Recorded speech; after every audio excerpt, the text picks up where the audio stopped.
Today's reading is Exodus chapter 17. Chapter 17, Water from the Rock. All the congregation of the people of Israel moved on from the wilderness of sin by stages, according to the commandment of the Lord, encamped at Rephidim. But there is no wood for the people to drink.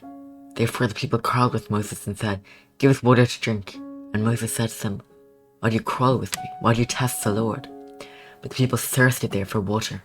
And the people grumbled against Moses and said, "Why did he bring us up out of Egypt to kill us and our children and our livestock with thirst?" Then Moses cried to the Lord, "What shall I do with this people? They are almost ready to stone me." And the Lord said to Moses, "Pass on before the people, taking with you some of the elders of Israel, and take in your hand the staff with which you struck the Nile, and go. Behold, I will stand before you there on the rock at Horeb, and you shall strike the rock, and water shall come out of it, and the people will drink." And Moses did so in the sight of the elders of Israel.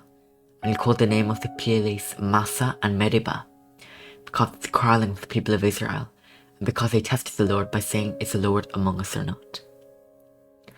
Israel defeats Amalek.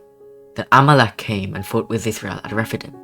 So Moses said to Joshua, "Choose for us men, and go out and fight with Amalek. Tomorrow I will stand on the top of the hill with the staff of God in my hand."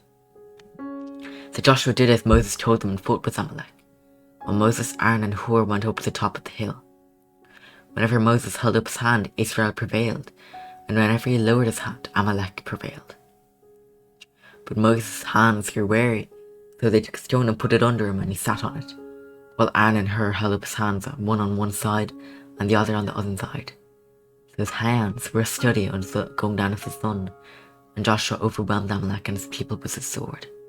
Then the Lord said to Moses, "Write this as a memorial in a book and recite it in the ears of Joshua, that I'll utterly blot out the memory of Amalek from under heaven." And Moses built an altar and called the name of it, "The Lord is my banner," saying, "A hand upon the throne of the Lord. The Lord will have war with Amalek from generation to generation." This is the word of the Lord. Amen.